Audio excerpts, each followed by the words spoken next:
Permettez-moi donc de présenter le rapport synthèse de l'atelier d'harmonisation des filières et programmes des établissements d'enseignement technique et de formation professionnelle. Cependant, de nombreux défis restent à relever. La faible qualité des contenus des programmes, la création de filières ne prenant pas en compte les besoins du marché de l'emploi, la lenteur dans la généralisation de l'approche par les compétences, le déséquilibre entre la théorie et la pratique avec respectivement 70% et 30%, alors que c'est l'inverse la norme. Le manque de stages pratiques pour les apprenants et de mise à niveau technico-pédagogique pour les formateurs, l'insuffisance d'équipements adaptés, le manque de suivi de l'implantation des programmes dans les écoles, les capacités limitées de certaines écoles privées à offrir toutes les matières annoncées, l'insuffisance de formateurs, la différence de contenu de formation pour les mêmes niveaux. Pour remédier à cette problématique, il est important de mettre en œuvre les mesures visant à harmoniser les contenus des programmes et à standardiser la dénomination des filières de formation.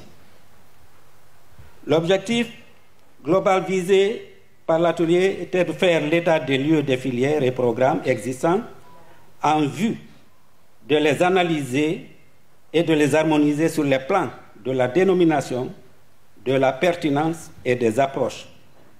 Pédagogie par objectif et approche par les compétences. Spécifiquement, il s'agissait de faire un répertoire des programmes en vue de les catégoriser selon qu'ils soient élaborés sur la base de l'approche par les compétences et de la pédagogie par objectif. De dénombrer les filières et les programmes conformément aux exigences du marché de l'emploi, d'harmoniser la dénomination des filières pour tous les établissements d'enseignement technique et professionnel et d'élaguer les programmes pertinents, non pertinents, d'identifier les programmes à réviser selon l'approche par les compétences et de proposer des filières émergentes.